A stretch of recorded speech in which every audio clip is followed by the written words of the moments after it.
Hola, soy Juan Pablo Raba y junto a mi amigo y productor Dani Posada te damos la bienvenida a Los Hombres Sí Lloran. Este es un espacio seguro dedicado a explorar un tema crucial y a menudo pasado por alto, la salud mental, mientras rompemos con los estigmas y estereotipos que la rodean. Acompáñame en este viaje personal donde me hago muchas preguntas y hablo del impacto que ha tenido en mi bienestar emocional esta búsqueda. Te traeremos amigos extraordinarios para tener conversaciones sinceras y hablaremos con expertos que nos ofrecerán consejos para profundizar en las complejidades de la salud mental y la importancia de levantar la mano y pedir ayuda. Este, nuestro espacio, tu espacio, es seguro y se llama Los Hombres Sí Lloran, donde la vulnerabilidad se convierte en nuestra mayor fortaleza. Los chicos sí lloran. Sí. Entonces, ahora sí, pues, ya que me estás hablando de Granada Meta, contame un poquito. O sea, vos, ¿cómo fue tu infancia? Mi infancia, yo creo que, o no, yo considero que fue muy bonita. ¿Por qué bonita? Bueno, primero, pues, por mi edad, en ese tiempo no había mucha tecnología, ¿no? Entonces, fue muy bonita porque yo soy de una familia numerosa. Mi mamá tuvo 8 hijos, entonces son hartos. Y a pesar, entre todas las limitaciones que nosotros pues nos criamos, tuvimos todo, tuvimos amor, de pronto no pude ir a un centro comercial porque bueno, mi mamá nunca nos llevó, porque el más cerca sería en Villavicencio, yo creo que en ese tiempo no existía, yo tenía que ser aquí a Bogotá y pues nunca, o sea, no sabía que existía Bogotá porque escuchaba por ahí en la radio, porque ni televisión teníamos. Pero entonces nuestro campo de jugar eran los potreros. Sí. Entonces a mí me encanta cuando paso en mi bicicleta por ahí, veo esos potreros, de mi mente se va a esos momentos de niñez. Ajá. Cuando corría atrás del ganado, cuando mi mamá, aunque en ese momento me enojaba, ¿no? Porque yo no entiendo por qué de joven o de niño, de adolescente se enoja porque los papás los mandan a hacer algo. Claro. Pero mi mamá me mandaba a encerrar y yo me iba enojado y cogía los terneros a palo, a piedra, porque me mandaban. Claro. Pero ahorita cuando yo digo, pues ellos no tenían la culpa, pero hoy en día digo, qué cosas tan bonitas. Y me iba con mi hermano, el que me sigue a mí, entonces nos íbamos los dos a encerrar y a veces como cultivábamos tanto, entonces a veces cultivaba tomate, a veces papaya, plátano. Entonces nos metíamos y nos cogíamos a tomate. Y nos daban unas jugueteras por eso. Sí.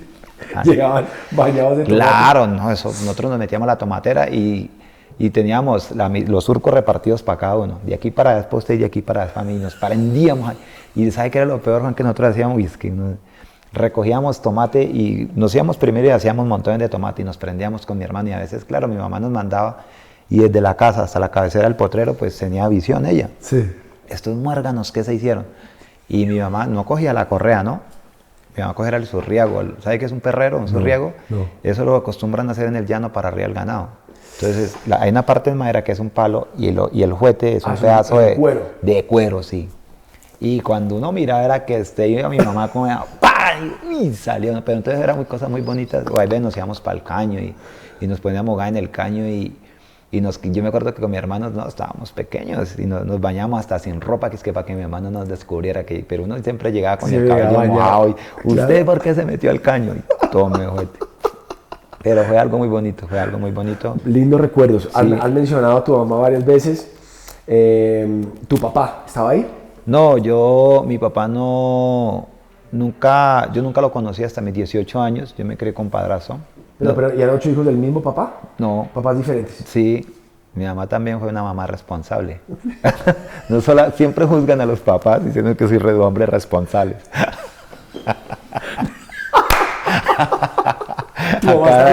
Sí, todavía, claro. Te va a agarrar como de juguete. No, el mayor, lo que pasa es que pues todos sabemos la historia, como el tema que vivían las mujeres, bueno, en algunas regiones, yo creo que en Colombia todavía las mujeres viven eso de que los papás las obligan a casarse en conjulano, y hay regiones que todavía se ve eso. Sí. Y pues usted sabe antiguamente cómo era el tema del machismo. Mi mamá ya tiene más de 70 años, entonces mi abuelito no fue como tan responsable, fue un borracho, y en esos tiempos era demasiado el machismo que mi abuelito tenía. Entonces mi mamá cuenta que cada vez que mi abuelito tuvo, no sé, como 12 hijos, con la misma esposa, él sí fue responsable. Pues sí, yo fui responsable, yo saqué eso de mi abuelo. Entonces ¿qué? Mi mamá cuenta que cada vez que nacía una hija mujer, mi abuelito renegaba y se enojaba con mi abuelita y que hasta le daba plan, eso cuenta ella.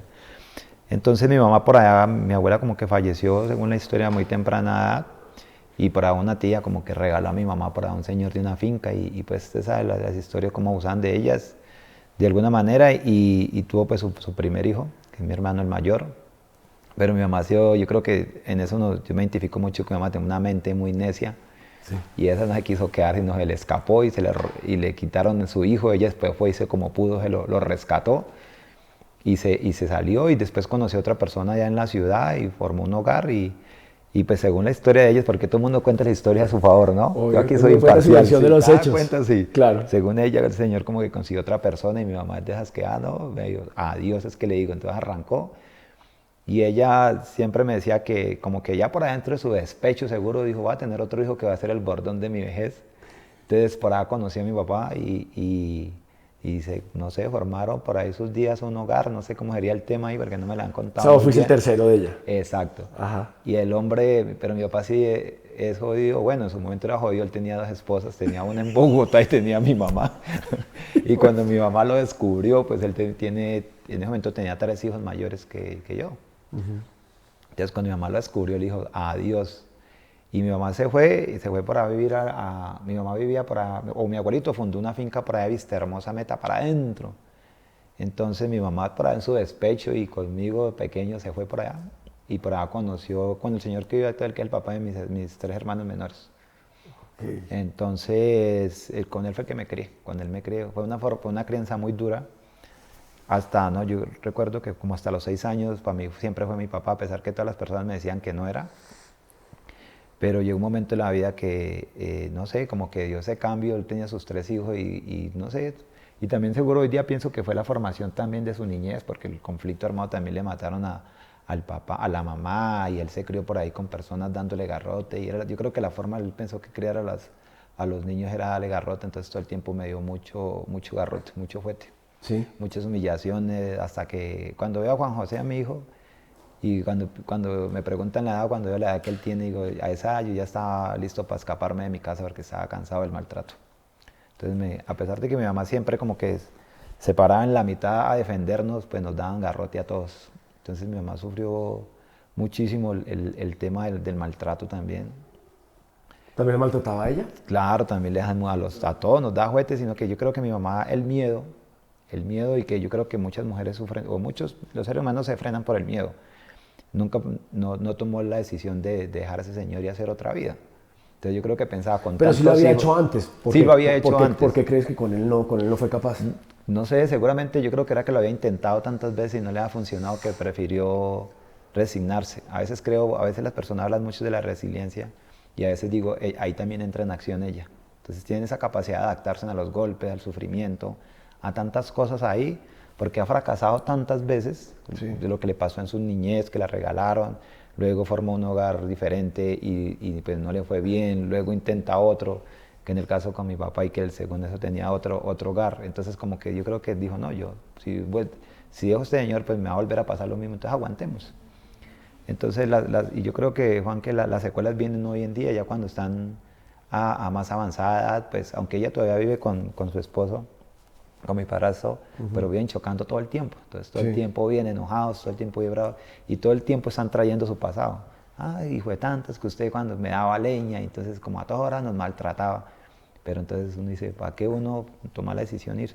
Entonces yo creo que el miedo, mi mamá no le permitió eso, no le permitió haber tomado otra decisión en su vida y pues afortunadamente, pues para mí fue muy duro, pero yo creo que a veces agradezco todos esos garrotazos que él me dio, porque yo le cogí como lo bueno de tanto maltrato, ¿no? ¿Qué es lo bueno de tanto maltrato? Lo bueno de tanto maltrato yo creo que no fue, o sea, no caer como en las drogas, porque muchas personas se refugian porque me maltrataron, buscan un reconcilio en las drogas. Yo lo que he buscado es como en perseguir mis sueños, en querer hacer cosas diferentes y en querer ser diferente, no ser ese papá maltratador.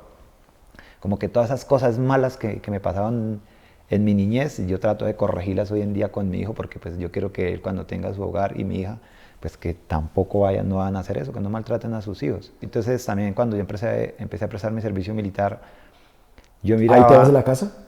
Sí, ya me había ido, sí. ¿O ya te habías ido antes? No, ya me había ido antes. Yo me escapé cuando tenía, no sé, como 8 años. Entonces, te escapas de tu casa a los 8 años.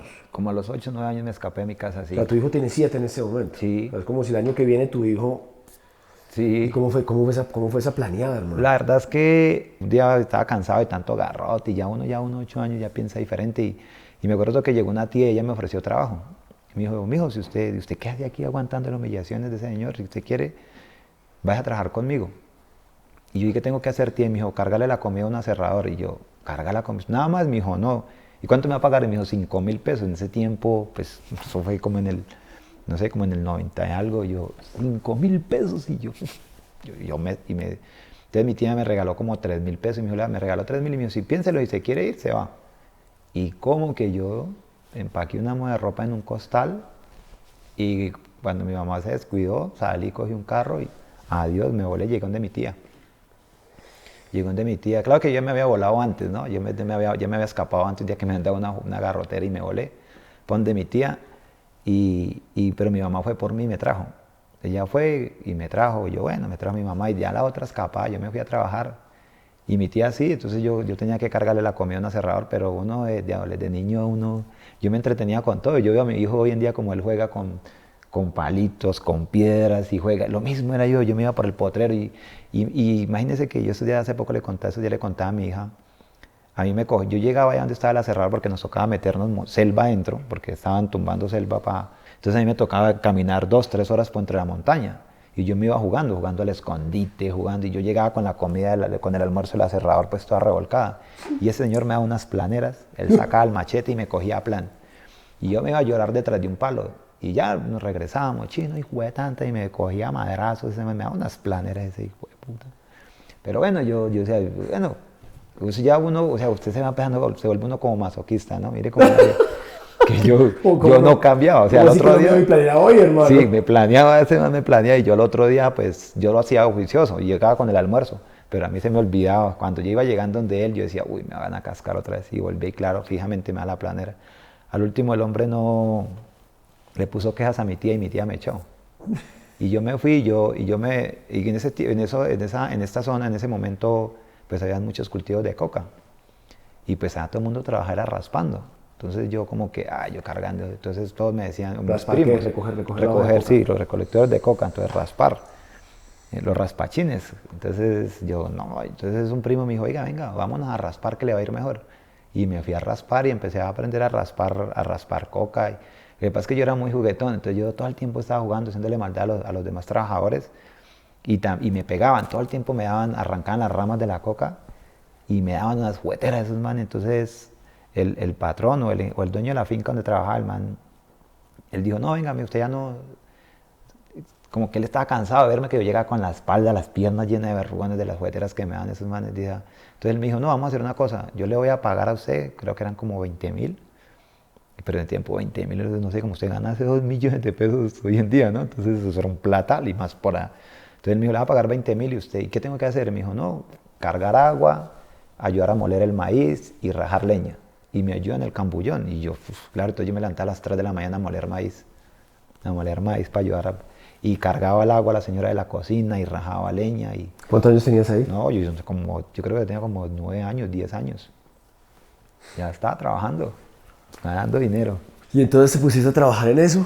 Sí, pero yo siempre tenía, mire, Juan, que yo siempre de niño, bueno, inicialmente yo siempre quise ser soldado, pero yo cuando me escapé de mi casa, yo me escapé con la mentalidad que yo iba a matar a mi padrastro. O sea, esa era mi mentalidad, y aprendí a disparar, y yo todo el tiempo cuando disparaba yo pensaba en él, y yo quería ahorrar para comprarme un arma, porque yo venía a matarlo, o sea, ese era... Ese era tu sueño de infancia. Ese era sí, yo tenía mi sueño de ser soldado, pero estaba el deseo. Por un lado, no era sueño, yo creo que era un deseo más bien. Yo quería hacerlo muy bien porque yo quería desquitarme de todo lo que él me había hecho, de lo que le había hecho a mis hermanos, porque mis hermanos no podían hablar conmigo porque él los golpeaba. Entonces yo decía, yo me tengo que desquitar porque mis hermanos no hablaran conmigo y yo cuando él llega nosotros no jugábamos. Entonces yo tenía que entrar tarde de la noche a la casa por una ventana y muy temprano me escapaba. Entonces mis hermanos sufrían por culpa mía. Mi mamá también sufría por culpa mía. Entonces yo decía, la solución era quitarlo del camino. Y yo entonces eso, y pues por allá las FARC también reclutaban muchos adolescentes, era Y los que no los llevan a las malas, pues les terminaban yendo. Y muchos por la ilusión a un arma, por la ilusión a un uniforme, terminan metiéndose en allá.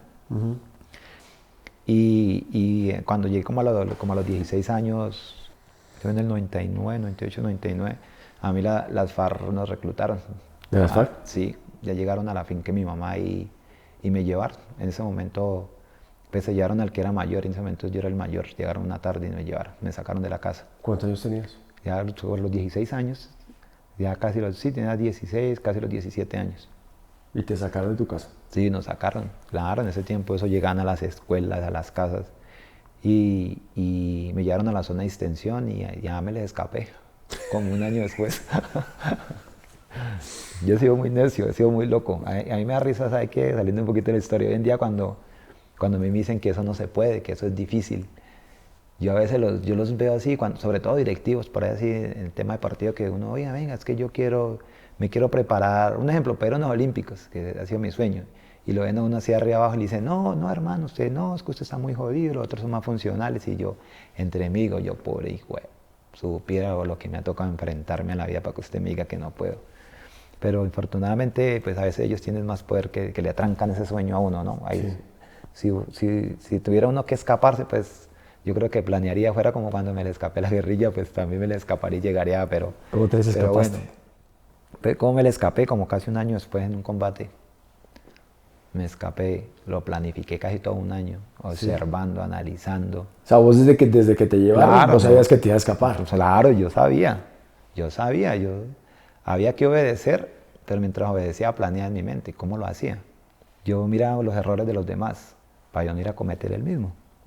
Por ahí hay una película suya que me la vi y me encanta mucho cuando parte de esa parte por ahí del Pisasuave, ¿no? Distrito Salvaje. Ajá, entonces cuando la veía me conectaba mucho porque muy cosas parecidas a esas las viví de niño. Cuando llegan ahí se lo llevan, algo como así, cuando va por ese potrero y mira hacia atrás, y yo también miraba hacia atrás, pero el mío no me dejó salir corriendo. Entonces yo lo planifiqué muy bien, solo que yo no llegué a tanto poder como usted en la película. Yo lo planificaba, yo lo observaba, y errores pongámosle, a nosotros todo el tiempo le daban cátedra a uno, ¿no? Entonces a todo el tiempo, yo no sé si todavía sea igual, pero en ese momento todo el tiempo le estaban hablando de revolución y de odio, porque lo que le siembran es odio frente a un pueblo, ¿no? Entonces nos daban cuadernos, pero era la estrategia que ellos hacían para descubrir quién estaba aburrido y tenía planes de desertar. Entonces, ¿sabe a quién se imagina que descubrían más cuando hablamos de diarios? A las mujeres, a las niñas, a las adolescentes las descubrían más. A las mujeres les gusta más escribir sus sentimientos en los libros, ¿no? En su diario. Entonces ellas, aunque su cuaderno escribían lo que nos decían, como los artículos, entonces artículos que no sé qué, la revolución, que el camarada no sé quién, el que intente desertar tendrá juicio, no sé qué, puch. Entonces uno tenía que tomar apunte de esas cosas para tenerlo presente, ¿no? Y algunos escribían en otras hojas, estoy aburrida, extraño a mi familia, me gustaría volverlos a ver, o estuve hablando con Julano y me propuso que nos escapáramos, y cuando usted acordaba era que tenían los cuadernos de todo el mundo. Alias Julano, no le dicen alias, Julano, al frente. Y entonces ya usted está pensando en desertar, Julano le propuso tal cosa y ya, consejo de guerra. Pues cuando eran cosas que no eran como tan delicadas, lo sancionaban. Entonces como que cargar leña, cargar agua, y a toda hora con ellos en el radar que no, y el que intentaba volarse, pues se fusilaba. Entonces, ¿tú qué decías? Me encanta esto es buenísimo. No, yo no, sí, obvio, claro, yo escribía, yo decía que me sentía feliz de estar ahí, que no sé qué, usted tenía que escribir cosas como esas para que no sospecharan de ti, pues tampoco no se podía poner a escribir, no, porque ya es como raro, ¿no? Pero sí de vez en cuando yo escribía en medio de mis garabatos, escribía algo como positivo de eso, pero en mi mente ya estaba mi planificación, cómo lo iba a hacer. Y lo encontré en medio de un combate. ¿Y cómo hiciste? Como que la vida me puso todo, como que todo para que ese día, tenía que ser ese momento. Entonces yo me hice llamar Miller. Mire cómo lo tendría yo de planificado, que ellos me dijeron qué nombre me quería poner, y yo me puse Miller, porque yo no quería primero olvidar a mi mamá, a mi familia, y segundo, yo quería cumplir mi sueño que había cumplido Miller, que mi hermano se llama Miller. Entonces yo siempre, cada vez que me decían Miller, yo pensaba en ellos, o sea, yo sabía dónde quería llegar. Y entonces, no, Miller, usted coja el equipo, el minicrucero. Y yo cogí el minicrucero. Y todos corrían, entonces yo era el último en replegarse siempre, yo era la seguridad de ellos. Claro. Entonces ellos subían, yo aseguraba, y luego ¡tum!, yo llegaba donde estaban ellos. Y así nos fuimos replegando. Entonces teníamos que pasar, no sé, como unos 300, no, yo creo que más, sí, como unos 500 metros de potrero. Y ya era selva, pura selva en el Tolima, de Villarrica a Tolima. Para arriba, selva. Y yo decía, ¿será que es aquí? Pero no, ¿será que sí? ¿Será no? Y los dudas, el miedo, ¿no? Entonces yo por eso a veces la gente le recalco mucho, el miedo nos frena.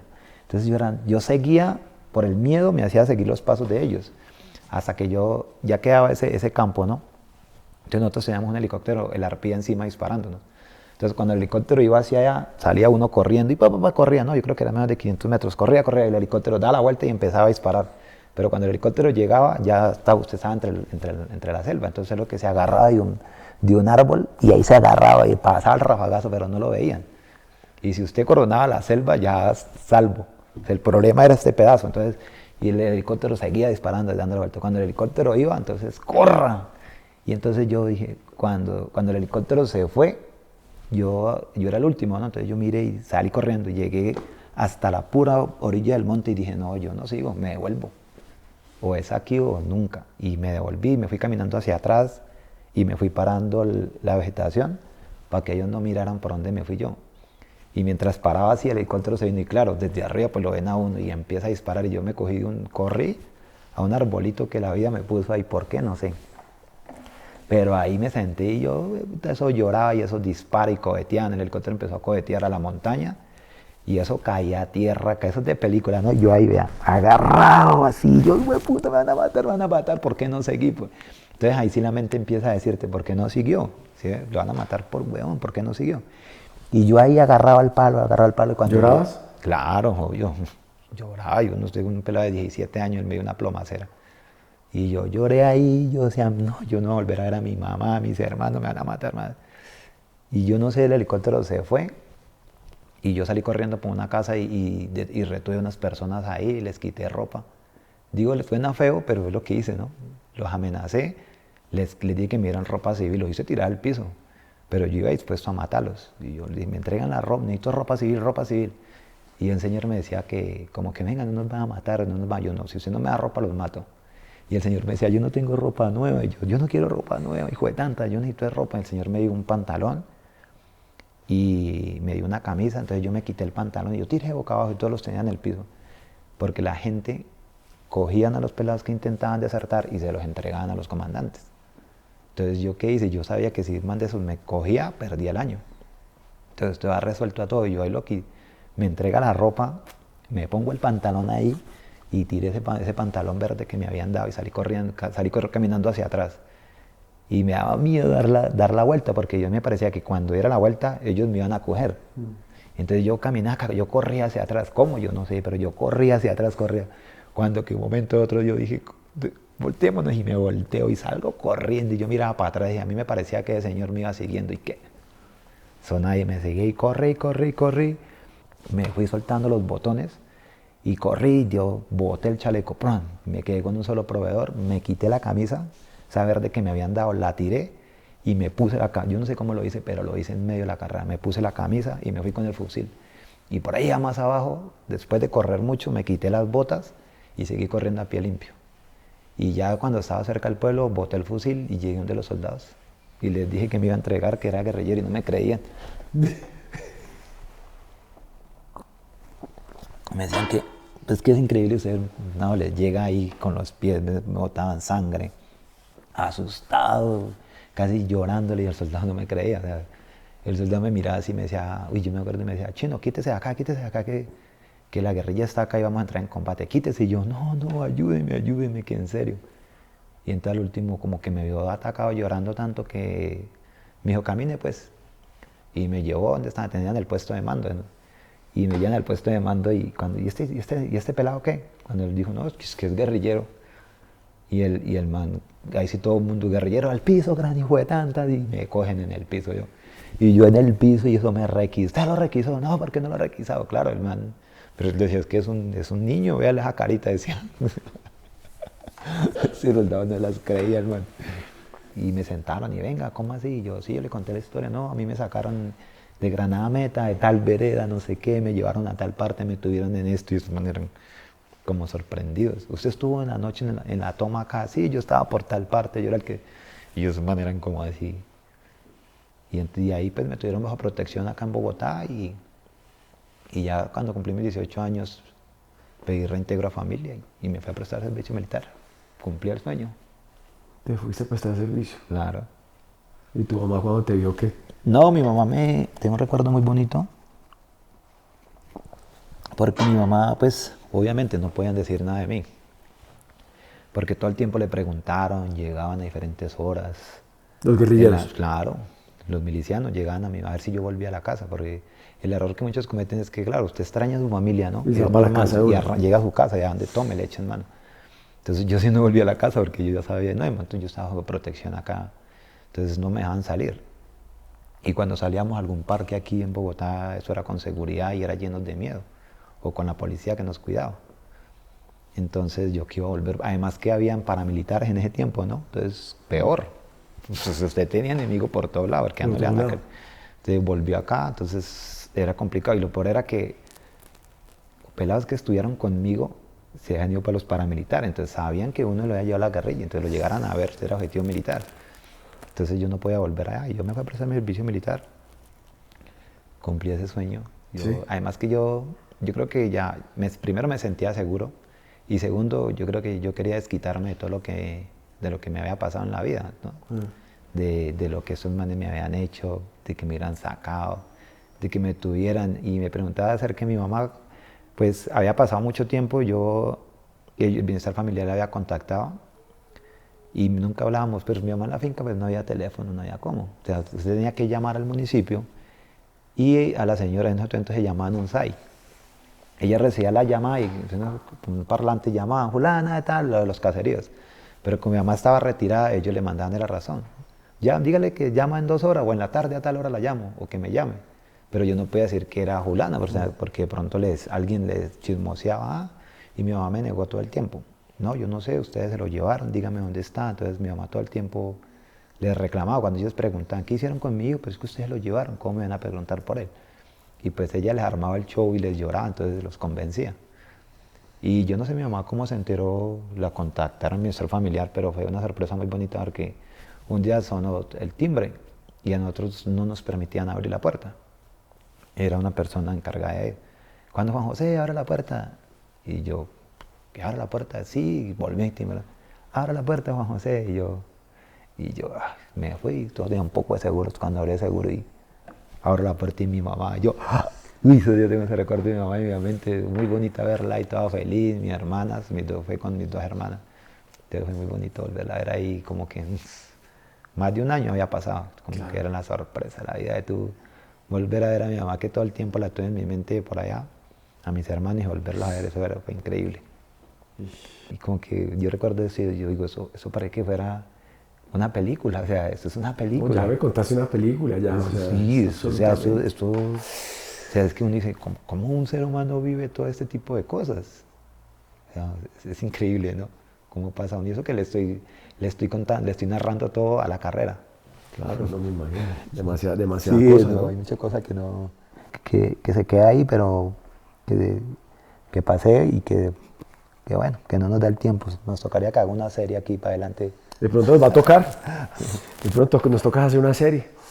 Óyeme, tanto para ti creciendo en esa casa, pues tan dura, con ese padrastro, después cuando te lleva la guerrilla, cuando te recluta, ¿tú veías a hombres llorando? Claro, yo también lloraba todo el tiempo, yo lloraba. Y es normal, ¿no? Es que somos seres humanos.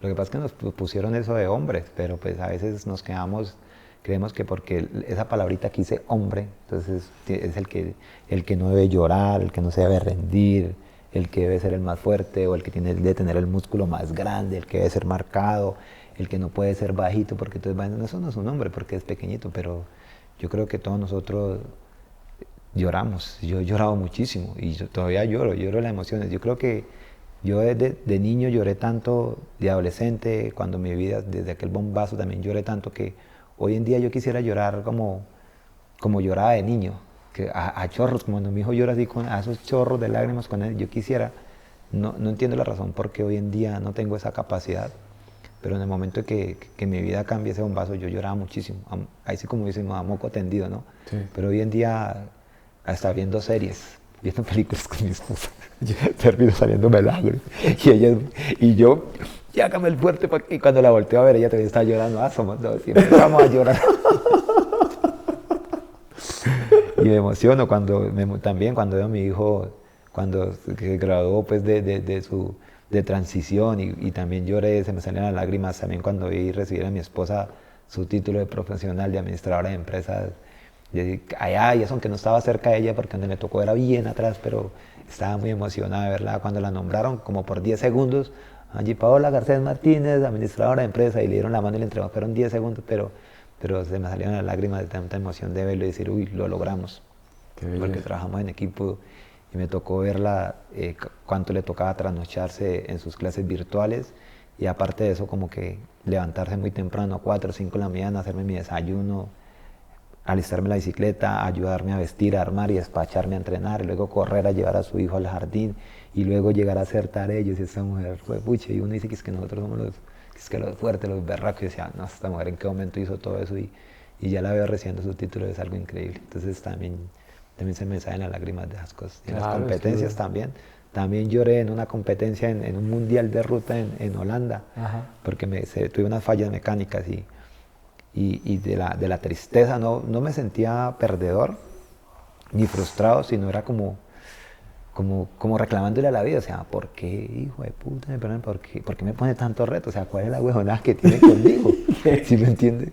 O sea, todo lo que me ha puesto se lo he superado, y ¿por qué me preparo tanto para una competencia y me pasa este tipo de cosas? Entonces me senté por allá solo a llorar y lloraba y lleno de rabia y de todo y de ironía, pero ¿por qué? ¿Por qué? Y entonces yo como que miraba hacia el cielo y yo decía, ¿cuál es la huevonada conmigo? O sea, ¿qué es lo que tiene contra mí? O sea, ¿la tiene montada o qué? Y mientras lloraba, me acuerdo tanto que llegó un ciclista de Nueva Zelanda, que yo había perseguido mucho el grupo, se me cayó la cadenilla y claro, todo el mundo me pasó. Mientras logramos subir cadenilla, me ayudaron y empecé a perseguir y perseguí con el alma, y él me cogió rueda y me aguantó como 2 vueltas y el man se desprendió. Entonces, al último, cuando me vio allá, él me decía que era muy fuerte, que yo era muy fuerte, y me abrazaba, y yo como que no me toque, entonces yo no quería que me tocara, pero él me decía, muy fuerte, colombiano, muy bueno, me decía, muy bueno, muy fuerte. Entonces ya como que esas palabras empecé a creerme, no, y si yo soy muy fuerte de verdad, y yo, soy tan demasiado fuerte que usted me sigue retando. Y ya paré de llorar y me fui, ya que, pero sí, claro que uno de hombre también debe llorar, y es bueno llorar. ¿Y cómo era la instrucción de la guerrilla o el ejército, por ejemplo? ¿Había alguna referencia a eso?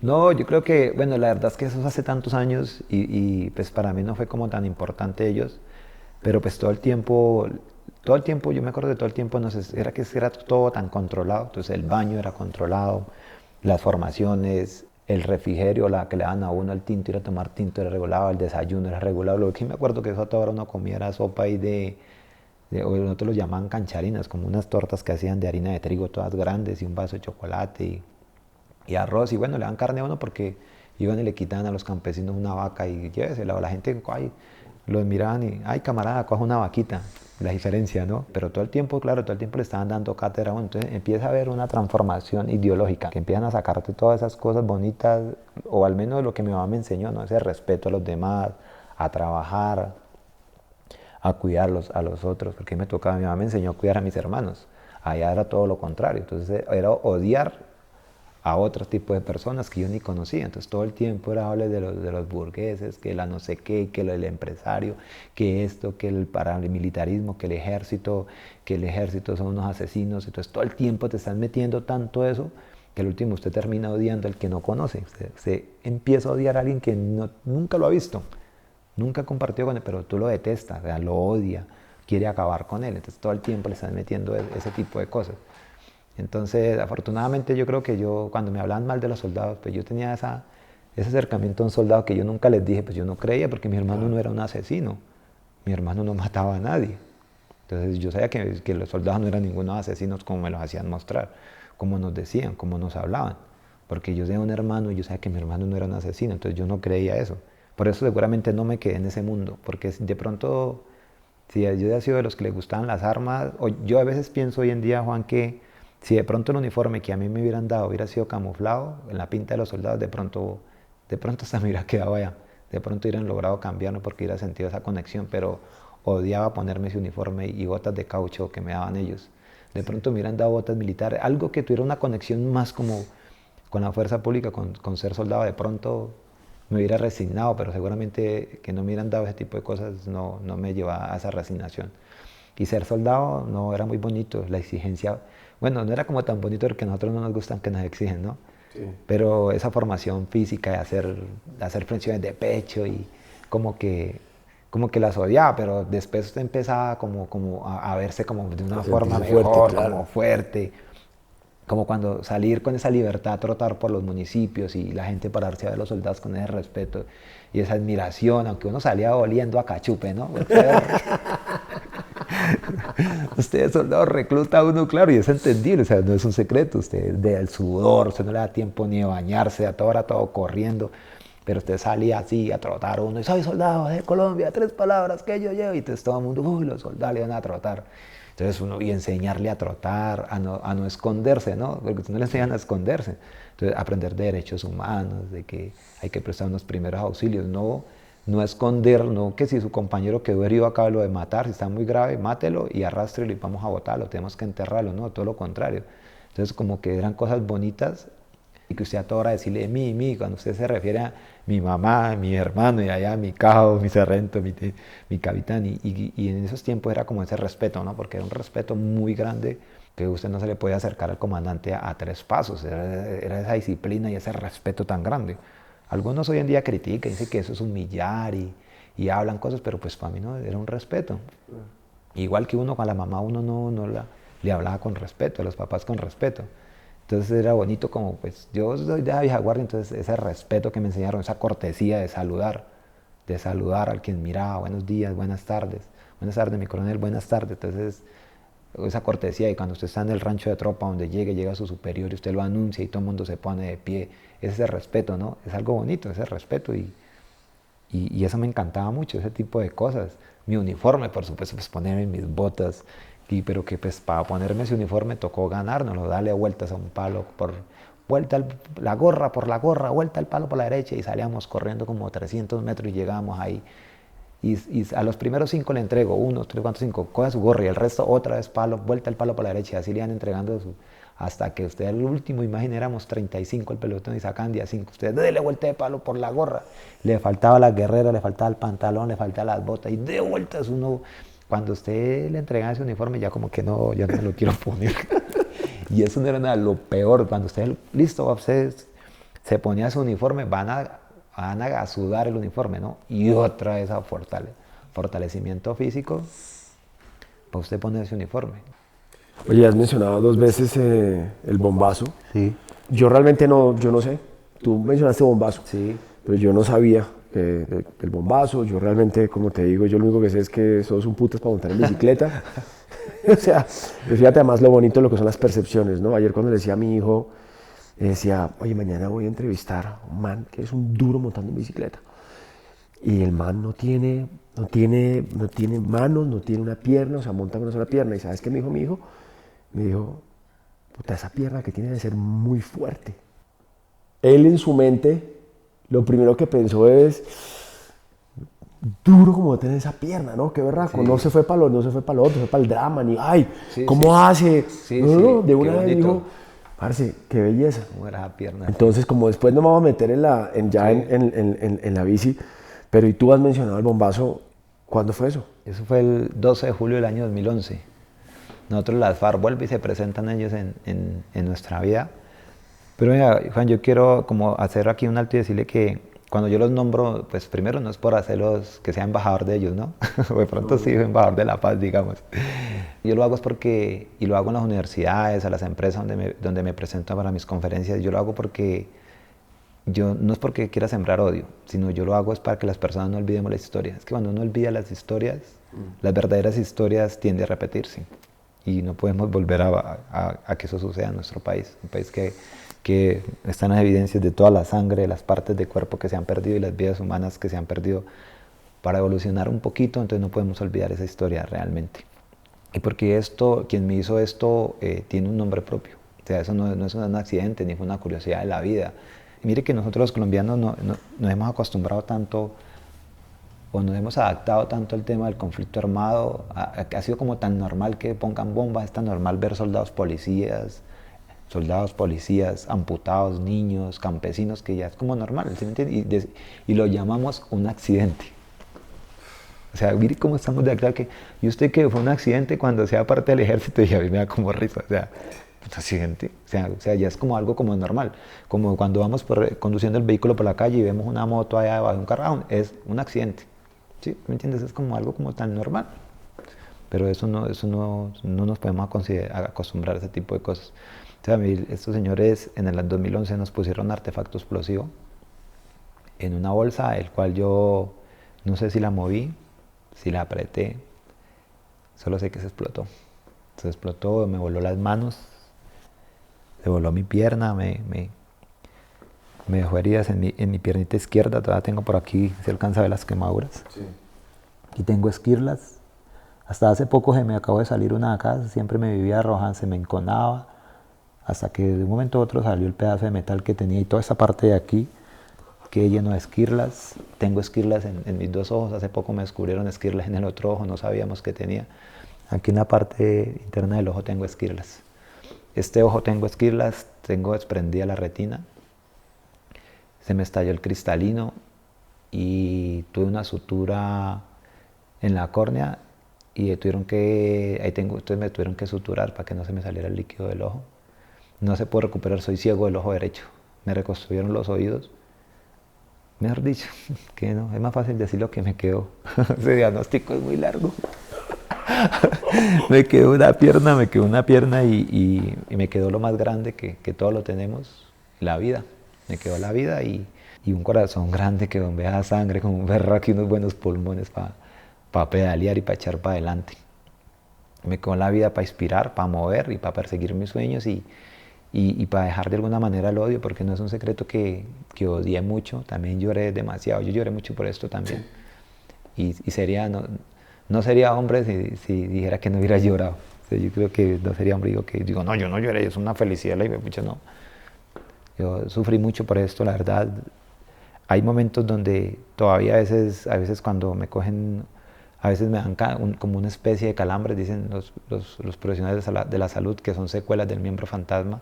El miembro fantasma. Entonces, ¿lo sientes todavía? Sí, no siento la extremidad, pero sí empiezan a darme como corrientazos. Y es una mierda. Eso no hay nada, se puede tomar medicamentos, eso no calma nada. Entonces son 2, 3 días donde lo vivo yo. Entonces algo que también la vida me ha enseñado es que mi familia no tiene por qué cargar con lo que yo estoy sufriendo, ni mi esposa, ni mi hijo. Entonces cuando ya me lleva a un punto que como que me cansa, que ya me jodo, soy un ser humano, entonces el estrés me coge. Entonces lo que hago es como aislarme un poquito, a vivir lo mío, mi dolor. Y entonces yo, nada, y ya, porque mi esposa no tiene por qué, o mi familia, mis amigos no tienen por qué cargar con lo que yo estoy sufriendo. O sea, y cuando digo cargar, ella se siente mal, mi mamá, todos, porque me ven cuando estoy con los corrientazos y eso es brinque y brinque y esa incomodidad. ¿Pero te duele? No duele, es que doliera, es un corrientazo por dentro, como si le hiciera una descarga de corriente. Y empieza cada 5 o 10 segundos, y tú estás así cuando, y salte, y ¿qué pasa? Y ella sabe, entonces, aunque sé que ellos se sienten mal por lo que quieren ayudarme, pues yo no empiezo a estar enojado, a estar echando madrazos, eso sí no debería serte un hombre. Entonces es como que enfrento lo mío, trato de hacer bromas, de jugar, y cuando ya llega un punto donde ya es como que me saca de mi zona, entonces me voy solito y me acuesto y yo, ay esposa, déjeme para acá solito. Y ya. Ya sabe. Sí, o yo me quiero ir a montar en la bicicleta, pero ella no, porque de pronto se le torean más.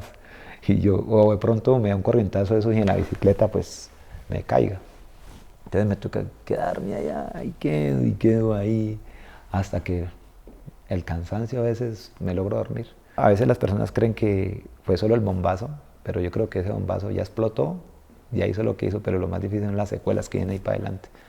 Los sueños, porque aunque he superado muchas cosas, y en las redes, en los medios, en la bicicleta, donde me presento, la gente me ve sonreír.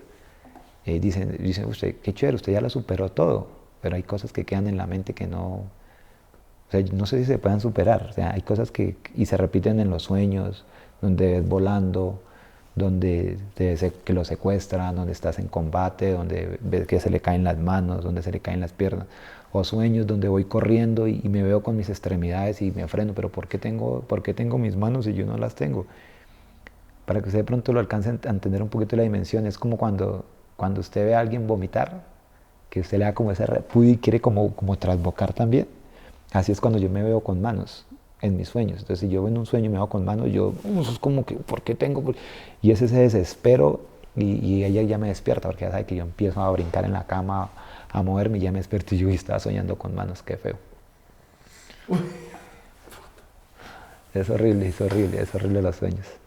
Entonces, hay muchas cosas que quedan ahí, y que hay cosas que toca aprender a convivir con ellas.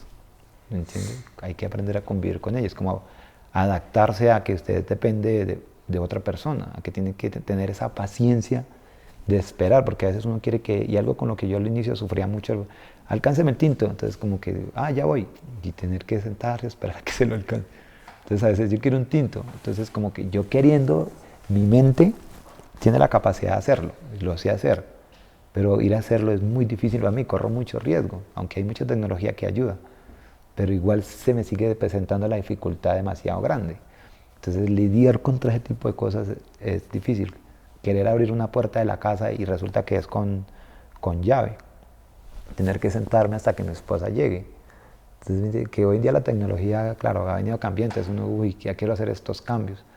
Entonces como que uno de los mundos con que yo sueño ahora vivir es en mi casa, que detrás de cama le contaba que la estoy construyendo. Yo quiero que tenga una chapa inteligente y que yo llegue y pueda digitarle algo y que ella tampoco tenga la preocupación de él va a llegar y qué va a hacer si no puede entrar a la casa, ¿cómo lo va a hacer? Entonces hay muchas cosas con que no son las heridas, porque a veces las personas se quedan en lo duro, ¿no? En lo, claro, un bombazo, no es que vivir sin manos, no, es vivir la vida haciendo cambios, haciendo adaptaciones, a querer tener ganas de orinar usted, ir solo y tener que ir a lidiar con una persona que decirle, oye, ¿a quién le pido el favor de que me ayude en el baño? Estoy que tengo chichi, y entonces usted decirle a alguien, discúlpeme, perro, sí señor, me hace un favor, me puede ayudar a desabotonar porque estoy que me orino, entonces enojarse ni insultarlo. Entonces usted agachar bueno, listo señor, muchas gracias, usted con ganas de responderle con un marazo. Entonces, ¿para qué tienes así tantas manos y no las presta? ¿Sí me entiende? Ir a buscar a alguien. Entonces, yo se lo digo porque ya lo he vivido. Claro. Me tocó vivirlo en el terminal acá en Bogotá. Yo venía solo y entonces es limitarse a no tomar nada durante el viaje, a adaptar su mente, su cuerpo, a no tomar nada durante el viaje, para cuando llegue al destino final, que alguien me va a acompañar ahí sí querer tomar algo. Y entonces yo, con mucha sed, me voy a tomar una gaseosa, me tomé una gaseosa, y efectivamente llegando a Bogotá, esas ganas de orinar. Y entonces la mente empieza a jugarte, ¿no? Porque, yo no debía haber tomado nada ahorita, y empieza más, y llega al terminal y ese dolor, y yo dije, ¿a quién hago? Digámosle a un hombre, que se me entiende que de pronto era un poco más de confianza. Entonces, señor, ¿me pasa un favor? Sí, señor. Entonces lo ven a uno primero como que usted no me va a robar las manos, este man no tiene manos, me las va a quitar. Sí, cuénteme, es que estoy que me entró, te sacaron uno de ese valor para decirle, es que estoy, no sé qué le pasa, hermano, respéteme, me dio cara de qué, y yo, y fui y busqué otro, hermano, me hace un favor, mire que, no, hermano, ¿qué le pasa? Y al último me tocó dirigir a la señora del baño, que dice que usted para entrar al baño ahí, ¿me puede hacer un favor? Me dijo, sí señor, cuente, es que necesito entrar al baño, pero no tengo cómo desabotonarme. Y yo le he dicho a dos señores y no me quieren ayudar, y ella, sí, claro, yo lo ayudo, no hay ningún problema, señor, vamos. Y la señora, ella temblaba, obvio, porque es algo que nos adapta, y sus manitos temblaban, regándome a soltar el pantalón. Y yo de las ganas de orinar no podía, como que eso me había apretado, y esa señora casi no me puede soltar, eso me bajó la cremallera, porque yo el resto lo puedo hacer solo. O sea, yo creo que todo el mundo tocó cogérselo, y si tiene que cogerse, pues cójaselo, no pasa nada, güey. Sí. Entonces fui y oriné, y me tocó venir con los pantalones casi que se me caían, y la señora me botó, ¿no? Y bueno, muchas gracias. Y yo, me salvó esta señora la vida. Si no, mira, tocó orinarme en la ropa, porque ¿qué más hago? Entonces sí ve que son cosas difíciles, o sea, no es solamente eso, o sea, no es solamente la gente cree que es lo que le quitaron, es con lo que tienes que vivir de en adelante. Pero qué locura, ¿no? Qué cosa, el paradigma social, hermano, y...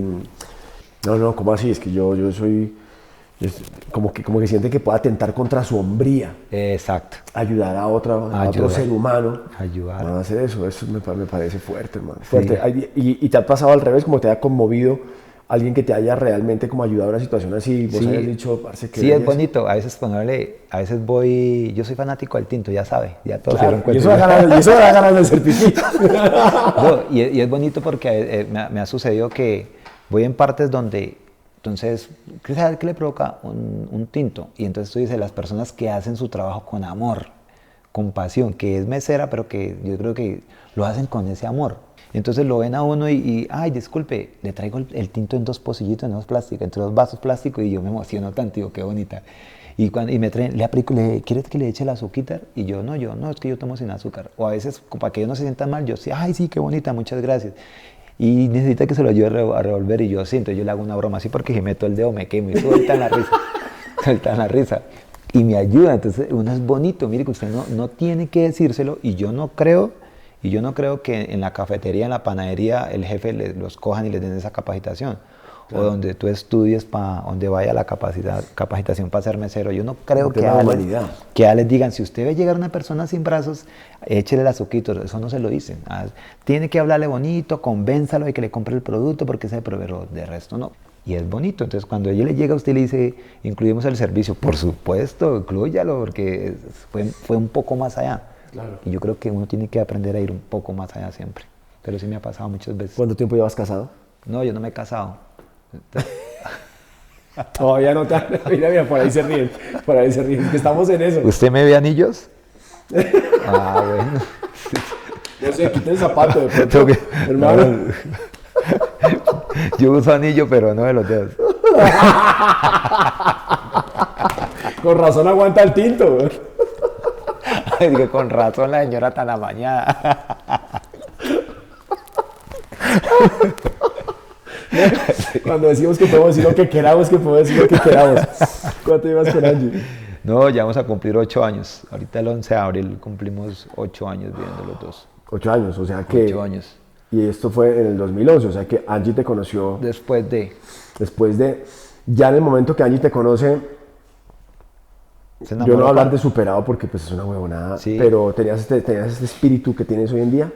Ya había superado, mire, es muy curioso porque había superado muchas cosas hasta ahí. Vámonos, muchos temores, como aprender a salir solo a la calle, aprendí a conducir un vehículo, fui nadador, entonces ya yo nadaba, había aprendido a ir hasta el baño solo. Ya, no, muchas cosas. ¿Eras nadador antes? Sí, yo fui nadador antes de ser ciclista, fui nadador. Yo había superado muchas cosas. Y estaba entrando en ese mundo de la bicicleta. Cuando conocí a Angie, estaba empezando mis primeros pedalazos. Apenas era ahí con la locura y empezamos la relación bonita con Angie. A ella le tocó vivir todo ese proceso de ayudarme a adaptar la bicicleta y aprender a coger un taladro y hacer huecos a un manubrio. Y yo de tratar de explicar. Y es complejo el tema porque yo decirle a usted, yo le digo a usted, haga un huequito aquí. Entonces usted, pucha, ahí, pero ¿en qué parte exactamente? ¿Sí o no? Entonces, como que aquí, eso es muy, como que no me entiende. Como que, sí me entiende, era como que ese tipo de cosas, y yo también iba aprendiendo eso, porque claro, si uno ve, pues yo le digo aquí, no sabe exactamente dónde le estoy señalando. Le tocó aprender a vivir todo ese proceso conmigo. Y hemos venido creciendo los dos, y yo también aprender a ser esposo, porque pues yo yo tengo una niña de 17 años, ya a cumplir 18 años, pero yo nunca conviví con su mamá. Solo de visitas cortas y enérgicas. Pero ya cortas nada más. Y enérgicas. Bueno, pero a veces no tan cortas, hombre. No sé, tampoco así. Yo nunca, pues no aprendí lo que era ser esposo. De pronto novio, sí, pero pues llegar a formar un hogar, aprender a respetar también, ya no tener que yo no quiero llegar hoy a la casa y no llego y no pasa nada. Antes pasaba, yo no llego y listo, apago el teléfono y ya, ¿sí me entiende? Entonces aprender todo ese tipo de cosas, pues al inicio, como todo, es difícil adaptarse uno, pero nos fuimos conociendo y aprendiendo a comunicarnos, a hablar las cosas, y de a poquito, eso no es que ahí mismo, no, fue de a poquito. ¿Cómo es la relación con tu hija mayor?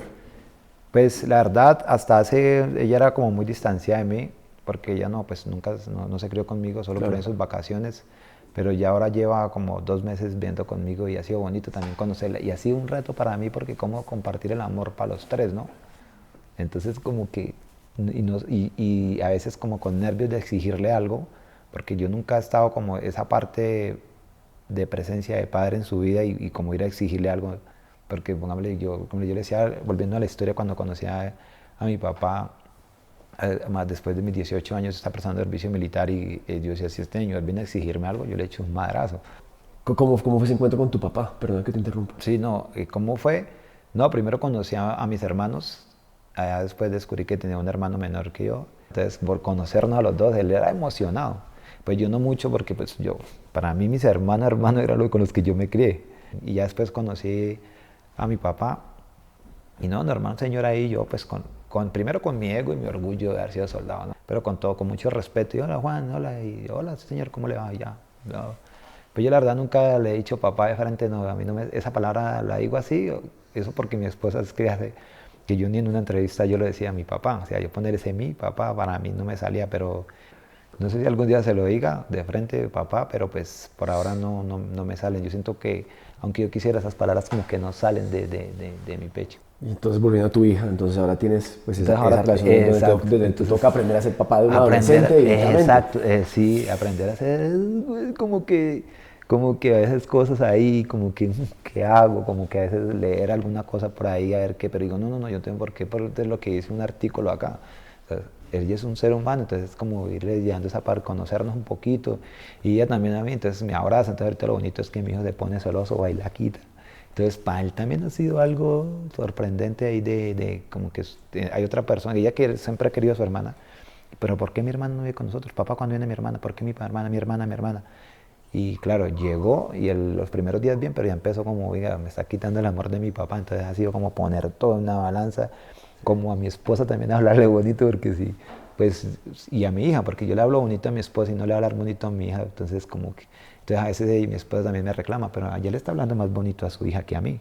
Y digo, no, me toca malabarista, hermano. Porque será verdad que me estoy centrando mucho, sí, será mucho que me estoy centrando. Y seguramente sí, porque seguramente uno quiere, a veces no sé por qué uno se preocupa, que es que por hacerlo bien, hágalo, ¿sí me entiendes? Pero a veces como que, entonces, venimos a veces, tantas conversaciones que hemos tenido, sí. A veces pareciera que, pucha, que venimos, es como si veníamos como rotos, ¿no? Es como que venimos de familias fracturadas, que a su vez vienen de familias fracturadas, es como sí, historias que nos repiten, y de repente como que ahora es como si tuviéramos una oportunidad de cambiar las cosas, ¿no? Si vengo un papá alcohólico, pues yo no voy a ser alcohólico. Si vengo un papá que me pegaba, pues también yo no vengo de eso. ¿Tú crees que el bombazo te cambia como hombre, como ser humano? Es que, bueno, es el regalo de la vida, yo lo he dicho muchas veces, es el regalo de la vida. Yo creo que no como hombre, sino me cambia como ser humano. Empiezo a ver la vida diferente. Y eso, claro, para llegar a ese punto tuvieron que pasar muchas cosas por mi vida. Tuve que pasar muchos momentos. Es un proceso. Pero entonces en mí está si realmente yo quiero hacer cambios bonitos o me quiero quedar en ese ser humano que era antes. Porque eso sucede muchos. O busco esos beneficios para vivir de la lástima y del pobrecito, ¿no? Entonces, ¿en qué está? ¿En dónde estoy? O quiero hacer cosas diferentes. Ya soy un ser humano diferente, o al menos en el cuerpo soy bien diferente, que llama la atención, pero la quiero llamar por cómo soy, por unos brazos cortos, por una pierna, por las cicatrices, por una historia o por lo que puedo hacer, o por lo que puedo darle una enseñanza al mundo y a mi familia de que se puede tener un hogar, que se puede tener una esposa, que se puede respetar, que se pueden trabajar entre juntos con todo el amor del mundo y sacar sus sueños adelante, que se pueden trabajar por ellos y que puedo hacer cambio. A mí un bombazo me cambió, pero yo puedo cambiar y puedo hacer que otras personas también de alguna manera cambien un poquito. Entonces, en eso está. Entonces, es construir. ¿Cómo se llega a eso? ¿Cómo se llega a esa construcción? Porque yo me imagino que no es a te parar el bombazo. Bueno, no, buenísimo, claro, aquí ya entendí todo y es que no. No, claro. No, para las lágrimas, no, porque entonces todos se rabia. Si no, ahorita todos se van allá para el Catatumbo a buscar bombas. No le vayan a la solución. ¿A dónde está la solución? ¡Pum! Digo, uy, después a llorar porque la solución no era perder una pata. No, eso fue un proceso y que cada día lo voy descubriendo. ¿Cómo lo descubro? Cuando veo que las cosas no funcionan. Entonces, ponga un ejemplo. Si quieres ir a hacerte 100 kilómetros, nunca montaba en bicicleta, ¿cierto? Quieres hacerte 100 kilómetros, pero nunca montaba en bicicleta. O sea, nunca, ni siquiera ni de niño montó, ni siquiera sabe montar en bicicleta. Y entonces usted coge, mira una, pasó por la bicicletería, ¡ay, qué bicicleta tan linda! Esta es como la que monta, no sé, Nairo Quintana, la misma marca, o la que monta Mochomano, la que monta Juan Pablo. No, es que no tiene esa, voy en ella, se la compró, no sabe ni montar. Y se va a montar y va a arrancar y no le funciona, entonces se va a encerrar a llorar porque no le funcionó, ¿cierto? Entonces se quedó ahí estancado, no le buscó una solución, una salida. Entonces yo también lo mismo. Entonces no crean que la primera, uy, no, sí, no, no, no. Entonces no, es como dejar el dolor a un lado, quitar ese, como que ese no puedo, yo no soy capaz, poner allí ese odio, ese rencor, y empiezo a centrarme en qué es lo que tengo que cambiar, en cómo puedo lograr eso, en cómo, entonces, es que yo no sé montar en bicicleta, ¿cierto? En el ejemplo. Entonces me monto una bicicletica y a poquito y me hago, ya aprendí a montar en bicicleta, ya sé cómo es manejar los cambios, ya sé que cuando voy subiendo, pues pongo el plato pequeño y el piñón más grande y lo voy a hacer más fácil que irme simplemente en ese piñón pequeño, en ese plato más grande. Entonces, es ir aprendiendo, ir experimentando, ir tocando, ir disfrutando, ir dando cuenta y no quedarse en eso, sino ir mejorando. Sabes que en esta digamos, segunda etapa de Los Hombres Sí Lloran, porque nos lo han preguntado mucho, hablamos mucho sobre salud financiera, Sí. sobre lo que hacen las finanzas sobre salud mental. Sí. Para ti, ¿ha sido importante el tema de las finanzas y organizarte financieramente? Y pues, estás hablando de que vas a construir tu casa, Sí. o sea, eres un tipo que está organizado financieramente. Pues organizado, yo soy muy más desorganizado mental, es más mi esposa, es que siempre necesitamos ese, bueno, algunos dicen polvo a tierra, pero necesitamos esa que tenga otra visión y que se la ayude a complementar con la mía, que es, yo veo por un solo lado. Claro. ¿Sí entiendes? Vas para allá. Entonces digo, oye, es para allá, pero tengo otros dos que dicen, venga, por ahí no es, por acá. Sí. Entonces sí, la verdad sí, esta parte financiera sí es muy, realmente, yo no le doy mucho, yo soy muy desprendido de todas esas cosas, pero más Angie sí es más centrada y me hace sentar más mi pie sobre la tierra. Entonces a veces porque a veces uno se deja llevar más de las emociones, entonces como en la bicicleta, me voy a tirar aquí para allá, pero ella no señor, espera un momentico. Entonces como que, oye, yo quiero construir mi casa, entonces pero ¿por qué la quiere? Entonces yo le doy los argumentos por qué quiero, y ya ella después me dice, oye, sí, me parece, estoy pensando en esto, esposa, además esto, vamos a hacerlo así, y ya ella la que empieza con sus números.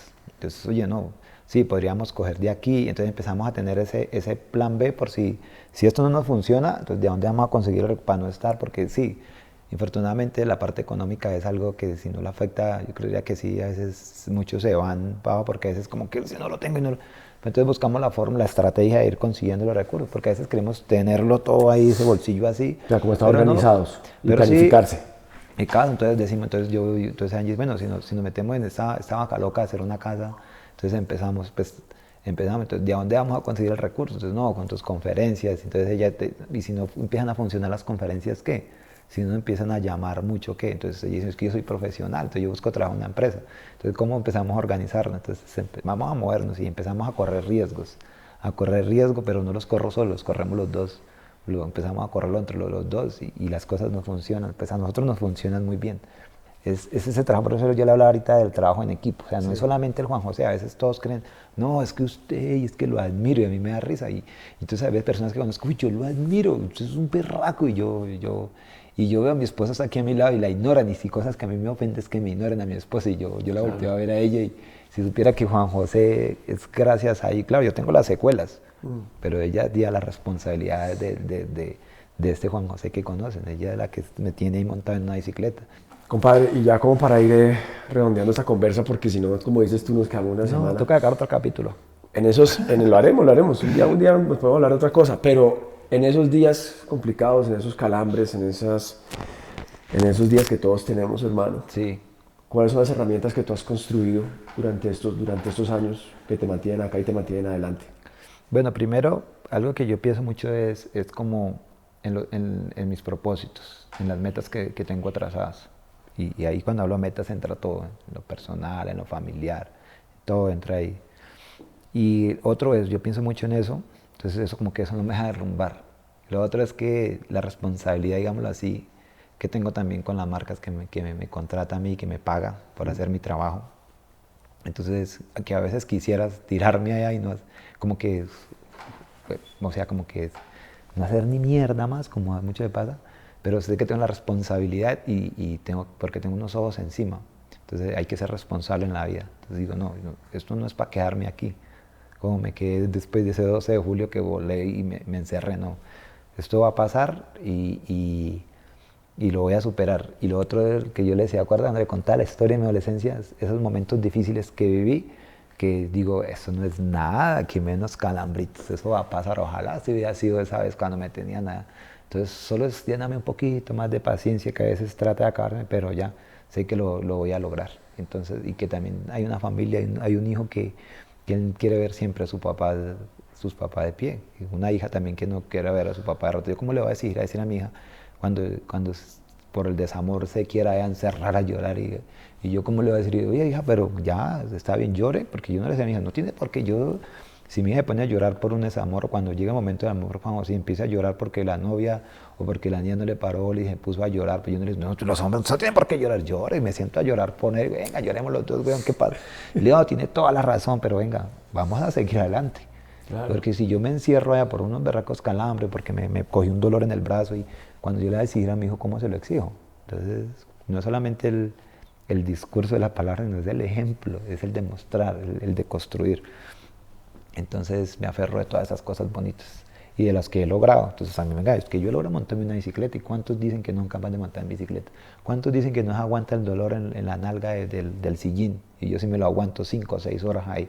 Entonces, venga, ¿cómo no me voy a aguantar un ratico ese dolorcito y ya? Entonces es buscarle la solución, no quedarse. Es que el problema es quedarse ahí. Ajá. Quedarse ahí, quedarse ahí. Y no buscar, no es...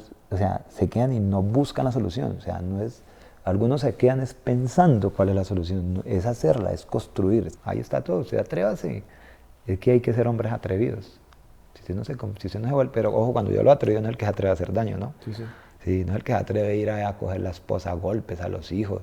O la mamá que se atreve a darle coscorronazos al hijo porque no se aprende las tablas, sino la que se atreve a buscar en YouTube cómo le enseño a mi hijo las tablas, cómo es una forma bonita de que él aprenda a sumar, a restar. Sino es eso, ¿sí me entiende? Que yo no sé nada de tecnología, pero me atrevo a buscar la tecnología. Ah, así lo puedo hacer. Es de ese tipo de atrevimiento que yo hablo. Pues, compadre. Y se nos acabó el tinto y la grabación. Apenas usted me dio el tinto. Apenas lo tengo medido, hermano. Pues, yo sé que te lo dicen mucho, pero yo quiero decirte que te admiro. Que te admiro mucho. Angie, yo también te admiro mucho. Te quiero, te agradezco. Parece muy inspirador, muy generoso de tu parte. Compadre, espero que nos vamos muy pronto. No, en la bicicleta. Que le echemos rueda para ir a atenderlo allá. Sí, ¿cómo no? Todos quieren darle leña al mocho. Sí, ¿cómo no? No, muchas gracias, muchas gracias por el espacio, de verdad. Espero que estos minutos que todos sus seguidores, los míos, que las personas se tomen para ver esto, realmente cojan algo acá, esta historia de conversar los dos y apliquen a la vida, porque no es solo verlo, sino que saquen algo de aquí y pónganlo en su vida. Totalmente. Y pues gracias también por darnos este espacio, por conocerlo, porque siempre seguramente muchas personas lo conocen a usted como lo vemos en las películas, en las series, como el del actor, el que hace, pero es bonito uno conocerlo como persona, y algo chévere que el ciclismo me ha dado es conocerlo, no solamente a usted, sino a muchos más actores, verlos desde la parte de personas que son seres humanos igual que uno, y que uno dice, vea, ¿cómo hacen para lidiar con tanto reconocimiento? Yo no tengo ese nivel de reconocimiento, pero sé que es harto a veces, que todo el mundo la foto como que no puede compartir, y también es como que eso, pero es bonito que se nos olvida que son seres humanos. Muchas gracias por sus palabras, por admirarme a mí, a mi esposa, y también admira a mis hijos, que les toca vivir una vida con un papá sin manos, que seguramente, sobre todo Juan José, no ha sabido qué es un papá con manos, claro, pero se siente muy feliz de su papá, si sabe que es un papá lleno de amor, y usted que la tiene, compártala con sus hijos, y ojalá que ellos lo disfruten también mucho. Así es. Y cuando tenga una palmada, déselas.